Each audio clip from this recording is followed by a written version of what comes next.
はい、皆さんこんにちは。2024年令和6年最初の動画となります。2024年最初を飾るのはいろいろと悩みましたが、これまで 4C について自分自身でご紹介をしたことがなく、最近友人に、4C ってどんな車なんだとか、私の 4C ってどんなスペックなんだとかいろいろと聞かれることが多くなってきたので、今回は 4C について一つ一つ細かく、また私の 4C のスペックについて正直にご紹介してみようと思います。台本は一切なく、実際に運転しながら自分の 4C のことを考えながら話しているので、多少の間違いもあるかもしれませんが、その辺はテロップで修正させていただきます。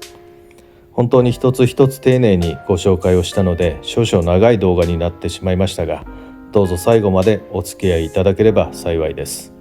それではどうぞ。機具にも前にミトがいらっしゃいますね。どこ行くんですかね。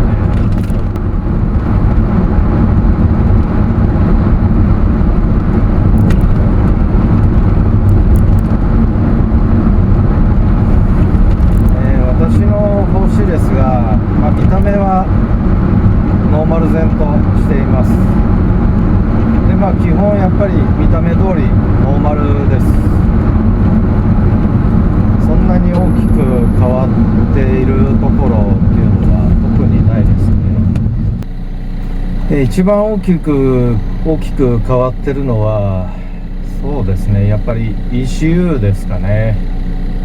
って言っても ECU で変わってるのは、馬力は正直そんなに変わってません。カタログ数値で240馬力だったと思いますけど、車種代にかけた239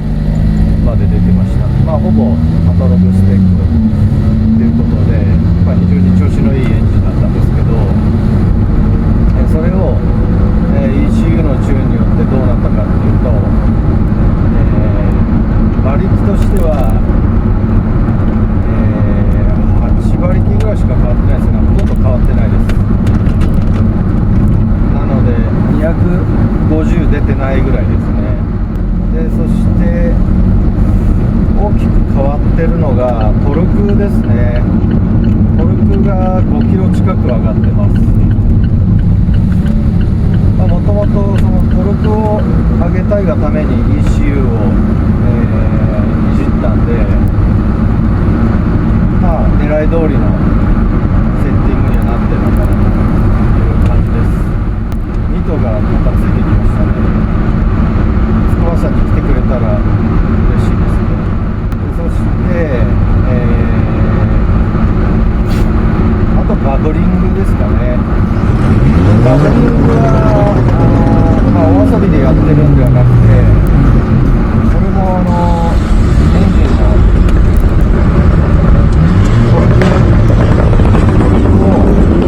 パワーもそうなんですけど、トルクを割と下からかけたいがためにバブリングさせることで、こういうセッティングにしてあります。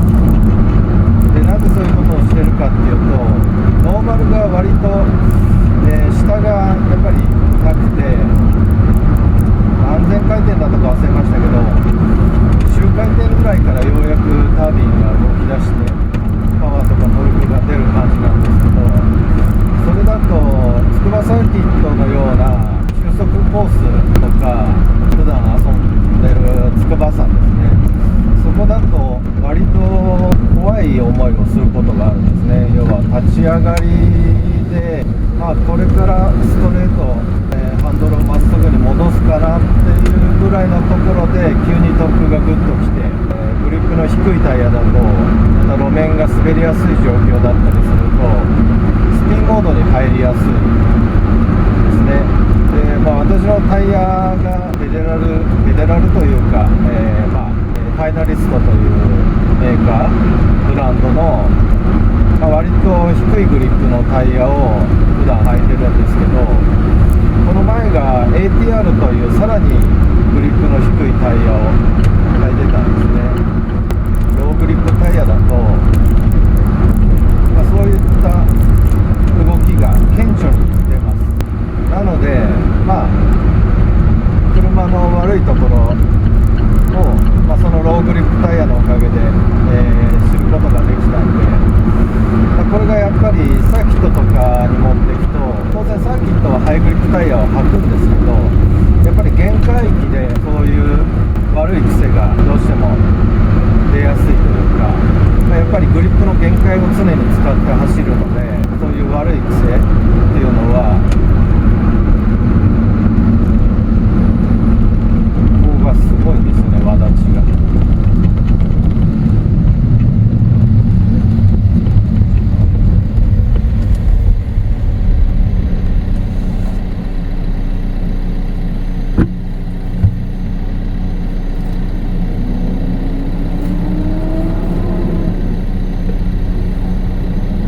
今水戸の方とアイコンタクトで挨拶されました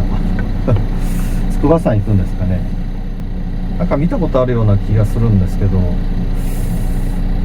知り合いかな。なわけないですね。仙台のナンバーでしたね。もし筑波山、普通の人は多分ここの交差点を左に曲がって筑波山に行くんですけど、私はいつもまっすぐ、いつもこのルート久々なんですけど、多分今日お正月中、三が日中なんで、筑波山神社入り口方面から行くと混んでるかなと思って、ちょっと裏から今行こうと向かってるところです。なのでナビ通り行くと多分この交差点を左なんで、もしかすると水戸さんも筑波山に向かってんのかなとちょっと期待します。はい。で、話戻りますけど、どこまで話したの？そうです。バブリングの話ですけど、そのバブリングをさせることでなぜ、トルクパワーの特性が変わるかっていうと、ご存知だと思いますけど、ターボの、タービンっていうのは排気ガスを使ってタービン回します。なので、低い回転だと排気ガス流速が低いので、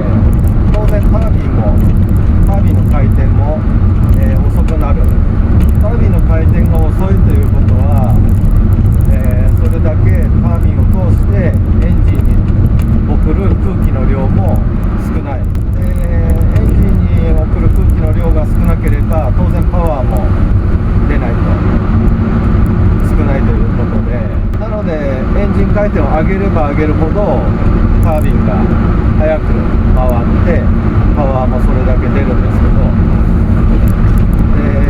4C のタービンっていうのがこの排気量 1750cc という排気量にしては割とちょっと大きめなのかなという、どういうタービン使ってるのかよく知らないんですけど、フィーリング的にちょっと比較的大きめのタービンを使ってるような感じで、なのでいわゆるドッカンターボ、正直ドッカンっていうほどでもないんですけど、この間押してもらった595アバルトの595の方がよっぽどこうドカーンとくるような感じで非常に面白かったんですけど、ただ今週はやっぱり車重が軽いせいか急にグッとトルクがかかるんですね。でやっぱり当然軽いので車体が軽いのでタイヤの目圧もあまりかからないので滑りやすいというか、いくらミッドシップ重いエンジンが後ろに積んであってリアタイヤに荷重がかけやすいミッドシップだとしても、それでもやっぱりフロントが W 脂肪に対してリアがストラットというサスペンションの構造上のせいもあるかもしれないんですけど、割とミッドシップにしてはトラクションがかけにくい、かかりづらい、車なんですね。でやっぱりそうなってくるとサーキットとかタイヤのグリップを限界域まで、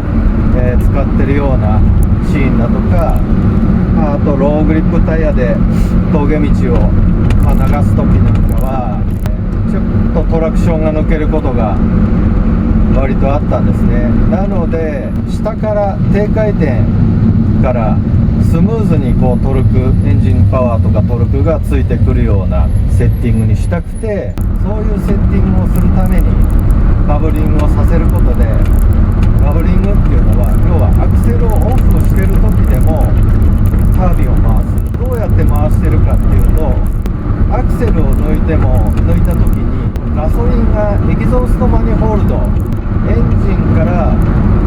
出た排気ガスがまたタービンに行って、その排気ガスで回す。エンジンからタービンに行くまでの間、エキゾーストマニホールドっていうんですけど、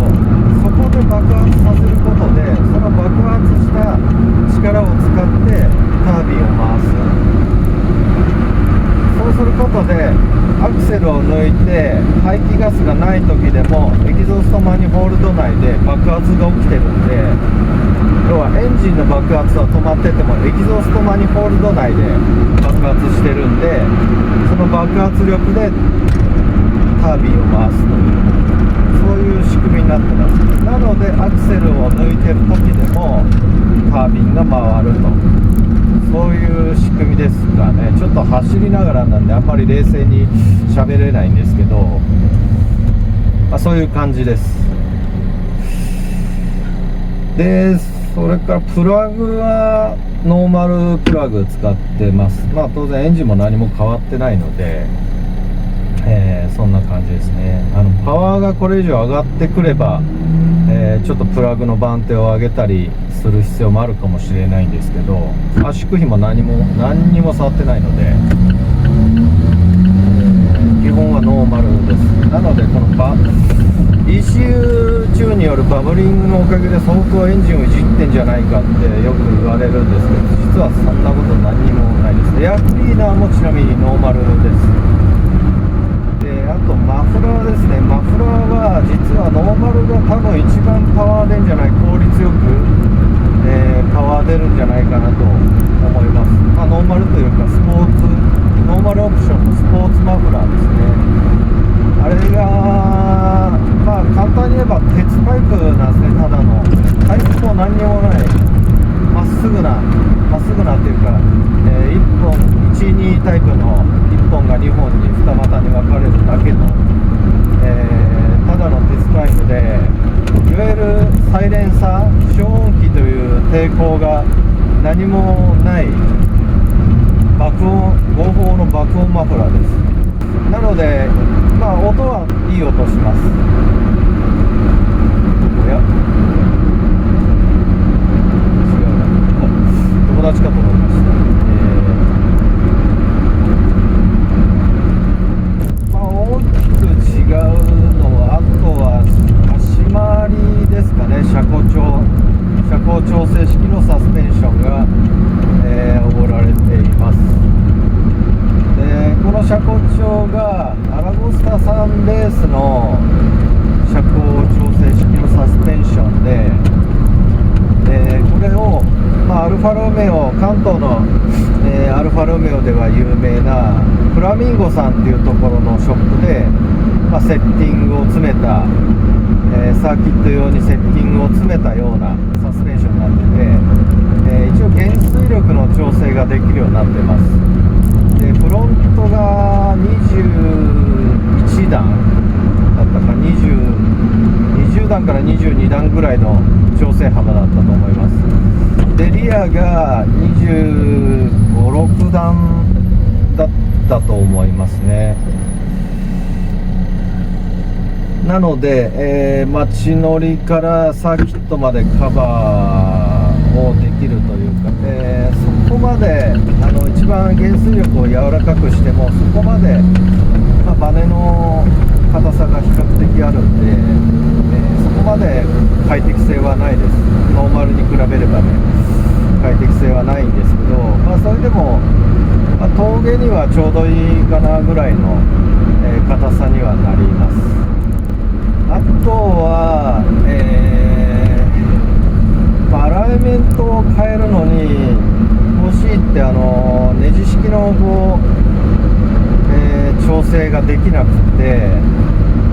全部シムなんですね。レーシングカーと同じシムででキャンバーとかを調整しなくちゃいけなくて、アライメントは基本ノーマル値です。で、若干こうショップさんにお願いして、リアを出やすいようなセッティングに変えてるような感じですけど、先ほど言ったように調整幅はほとんどノーマルの微調整程度なんで、そこまで変わりはないです。でとにかくこう後ろ、ピーキっ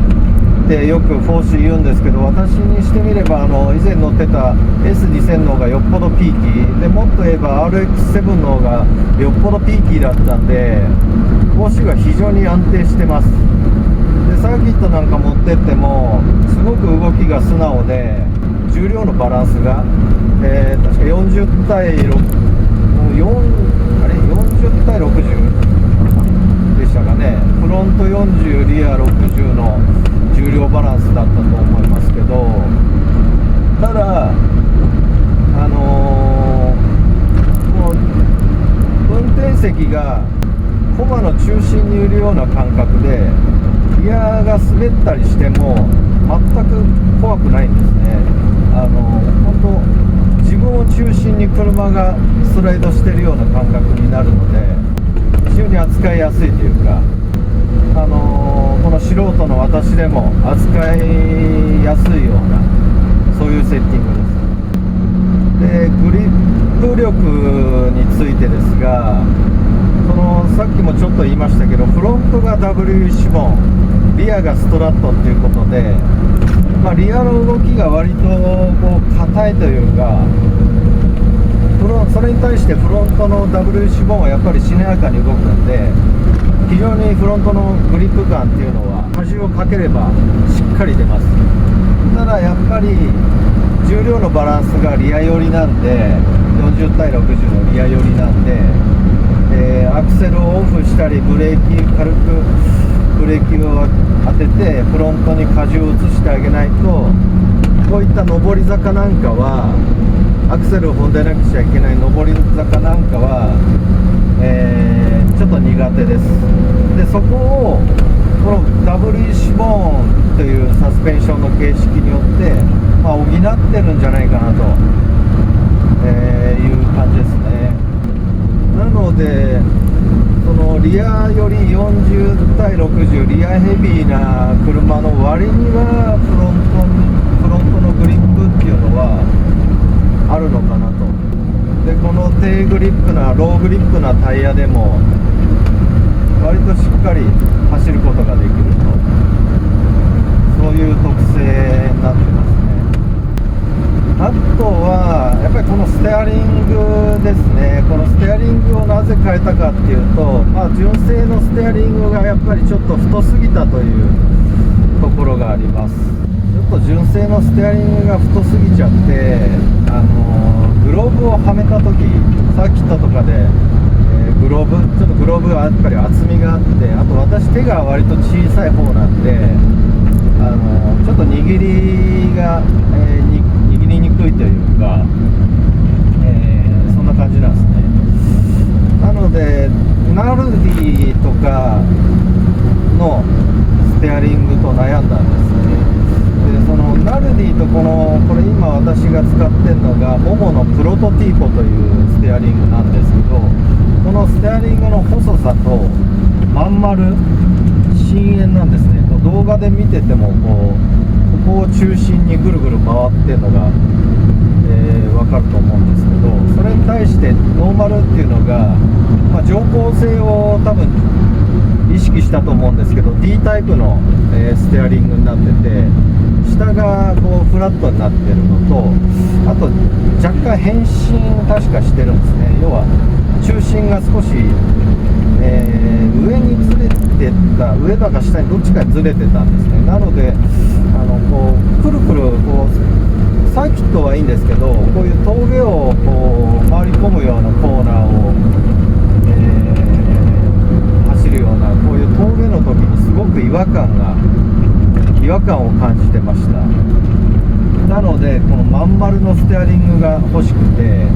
でかつこの細いステアリングが欲しくて、ナルディとモモのプロトティーポと悩んだ挙句、このやっぱりこの 4C っていうのが、デビュー当初はティーポ33ストラダーレをイメージしたという、それが若干売りだったんで、ティーポ33のステアリングっていうのが、こういうモモっぽい、モモのプロトティーポっぽくって、こういう穴がポコポコ開いて、軽量なステアリングが使われてたと思うんですけど、それにちょっと雰囲気似せたらかっこいいかなと。あとこの現代の車に今風のこの車、メーターも液晶でこうデザインも、それにこのクラシックなデザインのステアリングっていうのはミスマッチで面白いかなと思って、これを選びました。結果として大のお気に入りです。あとはあとこのステアリングをこの 4C につけるためには、このパドルがシフトチェンジするためのパドルがコラム側についてなくて、ステアリング側にノーマルもついてるんですね。なのでそのまんま変えようとしてしまうと、これにステアリングにパドルがつけられない。ノーマルはステアリングにパドルがついてるんで、プロトティーポにパドルをつけるためにはボスにパドルがついてないといけない。今ステアリングと一緒に回るボスにパドルがついてないといけないので、面倒くさかったんですよね。でそういうのもあって、なかなかこの 4C 用のパドル付きのボスっていうのがなかなかなくて、これも某オークションでたまたま見かけてこう見てたら、147の GTA 用というボスが売ってたんですね。で147の GTA 用なんですけど、同じアルファロメオだからつくかなとあんまり深く考えず、結構高かったんですけど、中古にしては10万円以上という強気の値段で出てて、かなり高かったんですけど、でも出てたらラッキーというようなアイテムで、あと新品で買おうとしてもその当時、今はどうかわかんないんですけど、なかったんですね。 4C 用のこのボス、パドル付きのボスというのが。なのでもうはっきり言って、何も考えずポチッと買ってしまって、で届いたボスをどうしたかっていうと、ちょうどタイミング的に車検のタイミングだったんですね。でその車検のタイミングに合わせてディーラーさんに持ち込んでお願いしたところ、快く引き受けてくれました。で私、自動車保険エアバッグの特約は入ってないので、もともとステアリングを変えるつもりだったんで入ってなかったっていうのもあるんですけど、なので、保険の絡みも全くなかったんで、ディーラーさんでお願いしてやってくれました。でこれ同じことやろうとされてる方、ちょっと気をつけていただきたいのが、ディーラーさんには本当感謝なんですけど、何ていうんですかね、そのステアリングの軸の部分が 4C はテーパー状になってるんですかね。奥に行くに従って確かちょっと太くなってるような感じで、それに対して147の GTA っていうのがまっすぐなんですね。なのでそのまんまステアリングを差し込むと奥までステアリングが入らないというようなことになってしまってたそうです。でそこをリューターか何かでディーラーさんで削って加工してどうにかつけてくれました。多分もう二度とやってくれないんじゃないかなと思いますが、気になる方は一度ディーラーさんで相談するか、確実なのはショップさんですね、アルファ系のショップさんにお願いしてやった方がいいと思います。多分本当一般の方はそんなリューターなんてなかなか持ってる方いらっしゃらないでしょうし、私も持ってないですし、そんな加工するっていうのがやっぱり難しいので、ただ削ればいいってもんでもないですし、本当まっすぐセンターを合わせなくちゃいけないので、やっぱりこうステアリングもある意味重要保安部品の一つなんで、これに不具合、ステアリングに不具合が出たらコーナーリング中に取れちゃったりするようなことを、取れることはないと思いますけど危険なので、プロに任せた方がいいと思います。というわけで、ステアリングはモモのプロトティと、それに合わせる、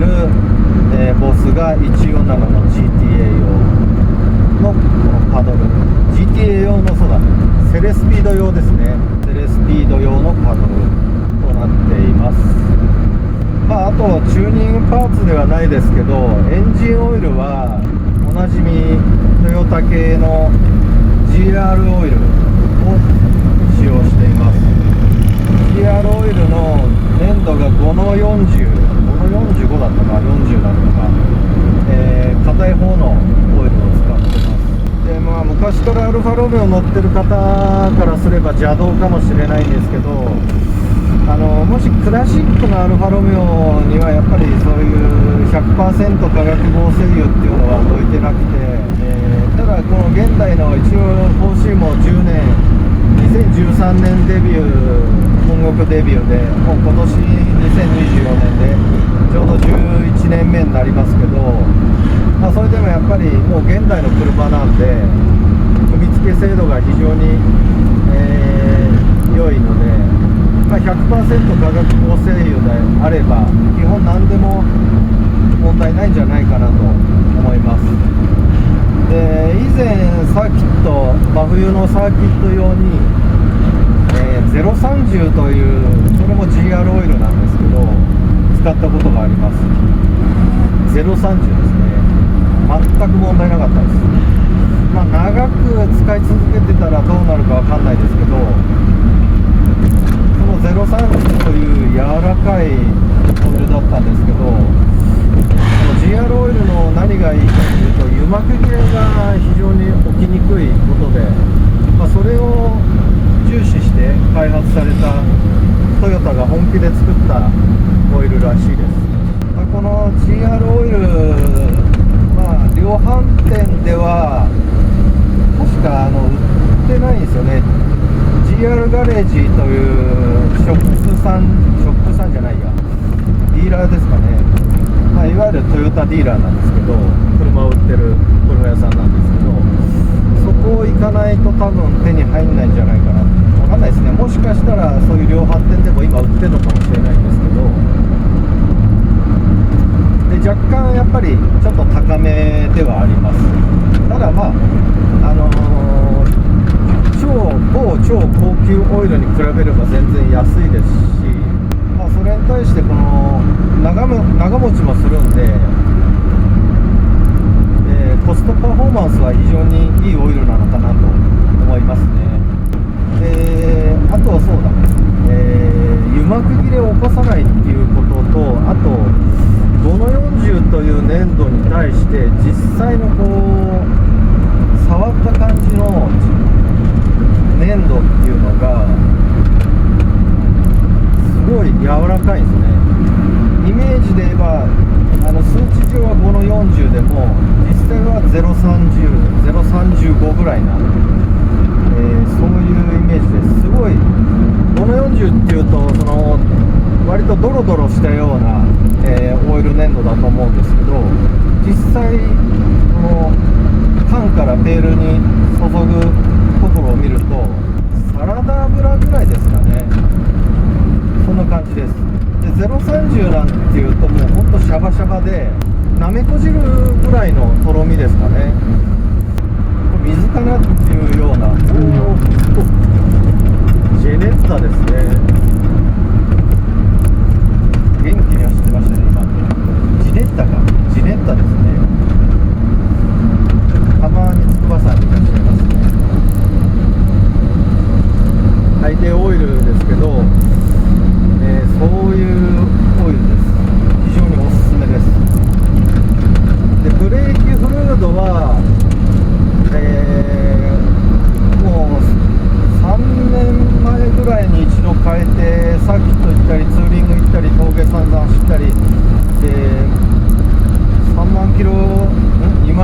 上走ってますけど一度も変えてないですけど、メーカー忘れましたけどホット5の、オイルを使用しています。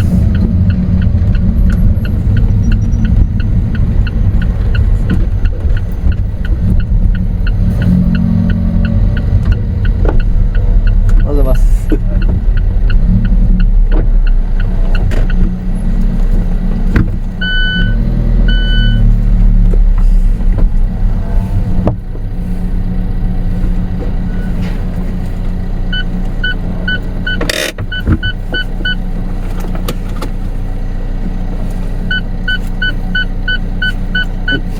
山に着きました。ちょっと友達がいるのでまた後ほど。はい、今まで朝から、今もう1時過ぎですけど、ずっと筑波山で山仲間と、過ごしていましたが、ちょっと雨がぱらついてきたんで、退散してきました。私の 4C の、仕様の続きですけど、あと変えてあるのはシートですね。この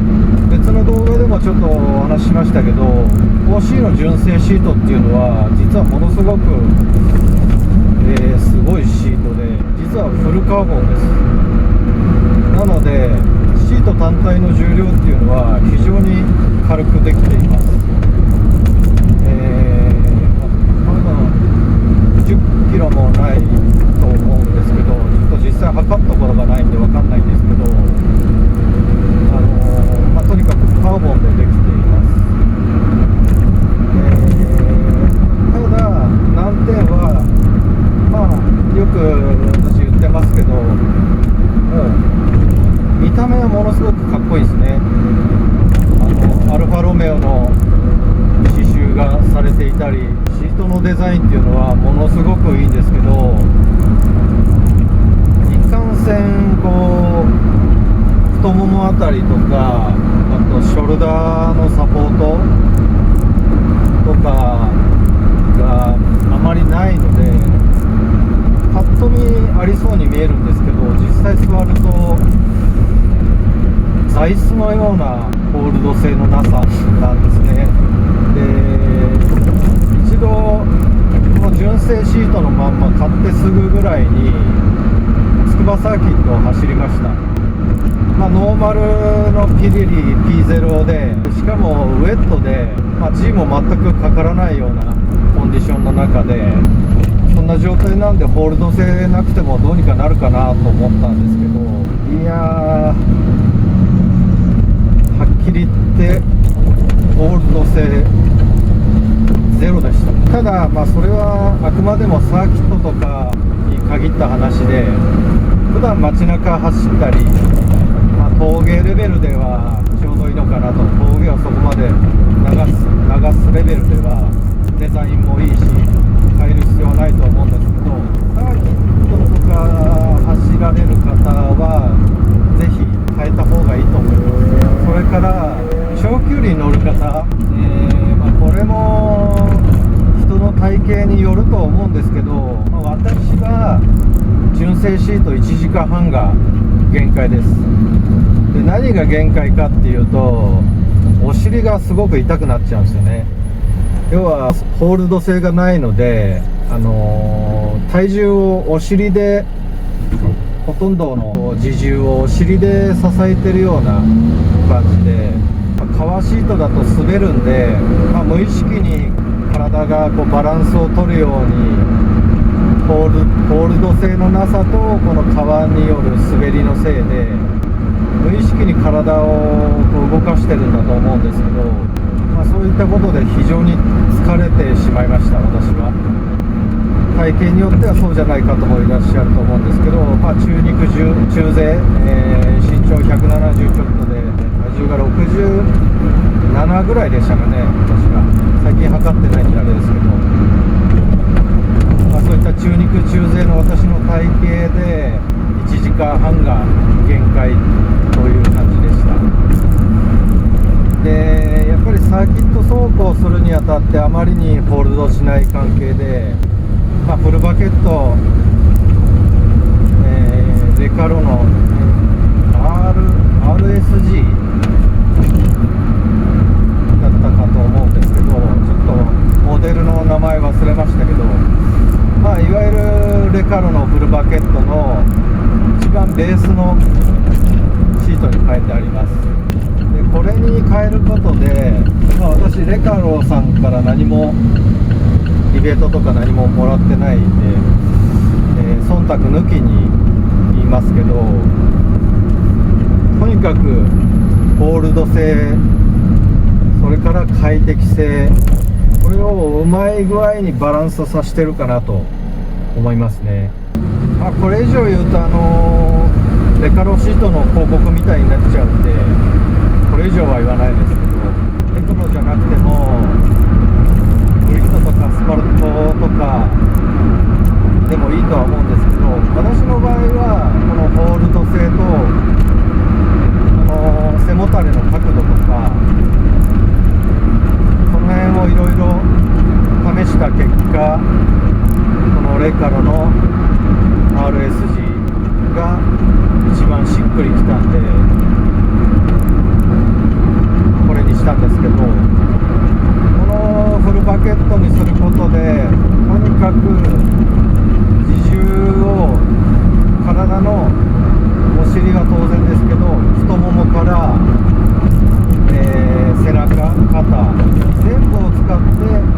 自重を支えてるような感じがするんで、実際そうだと思うんですね。なのですごく疲れないんですね。お尻も全く痛くならない。クッションもそんなに厚みはないクッションなんですけど、フルバケットなんで、それでも全然10時間座っても全然平気、腰も痛くならないし、でこれは当然レカロがいいっていうのもあると思うんですけど、やっぱりフルバケットにすることで体を無意識にこうバランス取ったり、することがなくなったんで、要はもう本当にシートに体全体を預けてるような、そんな感じですね。なので疲れないんだと思いますね。フルバケット、私がフルバケットにしたのは、そういったサーキットとか、そういうところのホールド性は当然なんですけど、今にして思えば普段乗りをするためにも、フルバケットじゃなくてもリクライニングシート、リクライニング式のセミバケットでもいいとは思うんですけど、長距離 4C で長距離走りたいなっていう方にはやっぱりシート交換は選択肢の中に入れてもいいんじゃないかなと思いますね。あとはオーディオ、これ、純正のオプションか分かんないですけど、買った時からですけど、ほとんど使わないですね。よく冗談で外の音がうるさくてオーディオが全然聞こえないとか言いますけど、実際は窓さえ閉めてしまえばとりあえず聞こえます。で車の中で、パッセンジャー、助手席の人と普通に、実際はそこまで声を張り上げなくても会話はできます。ただ今時のもう本当高級なセダンっていうか、今時の普通の車に比べたら当然ノイジーなんで、それでも別にそこまで会話できないってほどではないので、今ちょうどサイレンサーは閉めて静かにはしてますけど、それでもマフラーバルブ開けてもそこまで音は後ろに逃げてくれるんで、そこまでうるさいわけではないですね。でこの 4C で音で一番こう気になるというかノイズの原因になってるのが、エンジンの音、マフラーの音はもちろんなんですけど、それよりもやっぱりロードノイズですね。遮音材がほとんどっていうか一切ないんですかね、ないのでロードノイズがかなり入ってきます。これは当然タイヤの種類にもよると思うし、ロードノイズのないタイヤに変えればいいだけの話なんですけど、ただやっぱり 4C っていう車に乗ってる以上、それなりにやっぱりグリップは必要になってくるし、例えばブリヂストンのレグノとか、そういった快適性、ロードノイズを低減するためのタイヤにすれば、もっとロードノイズが減って快適性は増すと思うんですけど、でもそれはスポーツカーとしてどうなんだとも思いますし、やっぱりスポーツカーであるからにはスポーツタイヤであるべきだと思いますし、まあそれは人それぞれ価値観はあると思いますけど、私は、4C に快適性は全く求めてないので、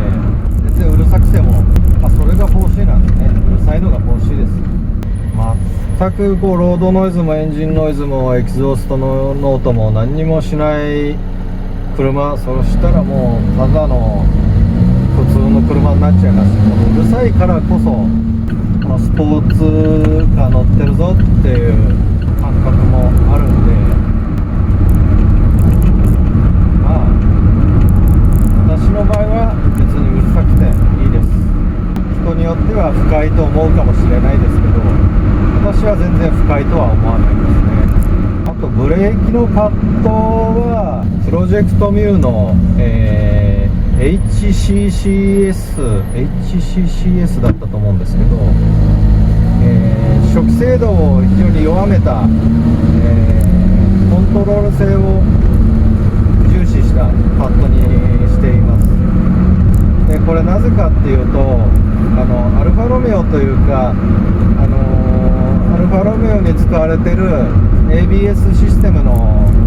問題が実はちょっとありまして、ボッシュ製の非常に優れたノンロックの非常にこう制動力を高めるために ABS として細かく制御してくれるシステムではあるんですけど、サーキットとかでガツンと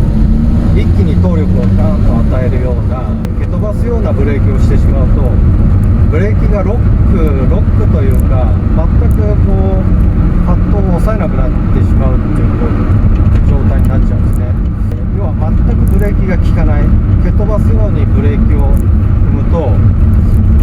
全くブレーキが効かないっていう大変危険な状態になっちゃいます。でそれはアルファロメオが問題じゃなくて、そういう緻密な制御をするための ABS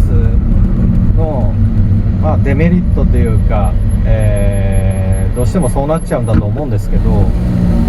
パニックブレーキを抑えてブレーキロックしてスピンとかさせないために、なんかいろいろあるんだと思うんですけど、ちょっと詳しくは分かんないですので、そういう ABS の仕様なので、そこはもうどうしようもないので、であれば蹴飛ばすようなブレーキを一気に動力を与えるようなブレーキをしても、ブレーキをロックしないように、ブレーキが固まらないように、するためにいろんなショップさんで私も相談したんですけど、最終的には GR ガレージさんでメカニックさんに相談して、これがいいんじゃないかっていうことで、これに変えて街乗りは普通に使えます。別に熱を与えなきゃ効かないとかそういうわけでもないですし、ブレーキの鳴きも非常に少ないと思います。スポーツパッドにしては。でダストもそこまで多くないですね。でサーキットとかそういうスポーツ走行でどうかというと、もうこれは完璧でした。前のパッドと同じように初期精度を比較的強めの前のパッドと同じようにギュッという感じで飛ぶようにしたら、やっぱり初期がやっぱり弱い、 HCCS は初期が弱いので減速しきれなくて、さらにその先でググッとブレーキを踏み込んで、減速するような、ことになってしまったんで、ダメ元というか、思いっきり以前の S2000 時代の癖で、今時のブレーキの踏み方じゃないかもしれないんですけど、蹴飛ばすようにブレーキをガツンと踏んでみたんです。そしたら普通に減速します。ちょうどいい具合でね、全くブレーキがロックするような、いわゆる岩ブレーキみたいになってしまうようなこともなく、しっかり減速もできて、でロックもせず、素晴らしいパッドだと思いますね。非常に4C に合ってんじゃないかと思います。ブレーキとしてはそんな感じですね。キャリパーとかは全くノーマル、ローターもノーマルのドリルドローターになってます。あとはもういい加減それぐらいですかね。あとシートベルトですね。シートベルトは、普通の4点式、5点とか6点とか、いわゆる股のところで押さえれるような、股のところにもベルトがある方がやっぱりいいと思うんですけど、っていうのもブレーキングした時に体がどうしても下にずり落ちちゃうというか、そういうのを抑えるために股のところにもベルトがあればもっとがっちり固定できると思うんですけど、そこまでしなくても実際はあんまり必要性を感じないですね、この 4C に対しては。で、なぜ感じないかっていうのを私なりに考えたんですけど、この 4C のペダル純正のペダルなんですけど、アクセルもブレーキも、クラッチはないんで、セミオートマなんでクラッチはないんでアクセルとブレーキしかないんですけど、そのブレーキングした時に普通の車だと足がこういっちゃうんですね。どうしてもつま先の方から滑るような感じがしちゃうというか、でそのため体もズズズッと潜り込むような感じに力が加わってしまうんですけど、 4C のブレーキペダルっていうのが、通常で90度っていうか踏んでない状態で90度からちょっとさらに倒れてるんですね。95度とか出すと100度ぐらい、100度はいってないと思うんですけど、直角からさらに手前に若干倒れてます。なのでフルブレーキした時っていうのが、フルブレーキした時にちょうど90度ぐらいになるんですね。要はそのブレーキで体を支えることができるようになる、そういうポジショニングができるようになってるんで、体が下に潜り込むような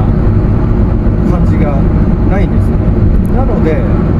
5点とか6点にする必要性はあまり感じないというか、4点式でも十分、もっと言えばフルバケットにさえすれば3点式のシートベルトでもスポーツ走行ができちゃうぐらい安定、体を支えられるというか、そういう作りになってます。アクセルは普通ですね。でちなみにアクセルもブレーキも床から生えてるような感じになってます。いわゆるオルガン式ですかね。ただよく言うポルシェとかのオルガン式と違って、ポルシェとかは上から踏み下ろすような、そういう感じのペダルになってるんですけど、 4C はさっきも言ったように床を支点にしてこういうスイングするような形になるんで、またちょっと同じオルガン式でも違うんですよね。全くそこをどうにかしたいとも全く思わないし、フィーリングがいい、ペダルもすごくいいと思います。でペダルについてですけど、右ハンドルと左ハンドルとで若干踏んだ感覚が違って、昔 S2000 乗ってた時から癖というか、他の職場のオートマ車なんかでも癖になってるんですけど、左足ブレーキよく使うんですね。で 4C で左足ブレーキを使おうとするとセンターより右にブレーキペダルがあるんで、すごく使いにくいというか、女の子座りみたいな使い方しないと左足のブレーキが使えない。なのであんまり 4C、 左ハンドルの 4C で左足ブレーキはしないですね。でもやっぱり少しでもアクセルとブレーキと踏み替えのロスを減らすためにこうサーキットなんかでタイムアタックする時はコンマ1秒でもコンマ1000分の1秒でも削りたいよみたいな、そういう人にとってはやっぱり左足ブレーキ、カートなんかもそうだと思うんですけど、左足ブレーキが有効になると思うんですね。そうなってくるとこの左ハンドルの 4C っていうのはちょっと不利になります。で右ハンドルの 4C だと一応座るだけ座らせてもらったことがあるんですけど、ブレーキペダルがほぼセンターにあります。当然左には寄ってないんですけど、左ハンドルから比べてセンターにあるんで、左足ブレーキっていうのが非常にやりやすい、そういった配置になってますね。で、これはたまたまだと思います。左ハンドルだと左側にホイールハウスの出っ張りがあるんで、どうしても右に寄ってしまう、アクセルブレーキが右に寄ってしまう。で右ハンドルだと右側にホイールハウスがあるんで、その分アクセルブレーキが左に寄るんですね。でその結果がたまたまちょうどいいポジションになったっていう、それだけのことだと思います。左足ブレーキするために、センターに寄せたんではないと思います。教習所で左足ブレーキは教えないですからね。やっぱり基本は右足だけで、操作しなさいと教わると思うんですけど、なんでかっていうとやっぱりアクセルとブレーキ両方同時にパニックになっちゃうと踏んだりすることもあるんで、左足は踏まないで、必ず右1個の足でアクセルとブレーキとどっちかっていう、パニックになってもブレーキだけ踏むように、そういう意味合いもあると思うんですけど。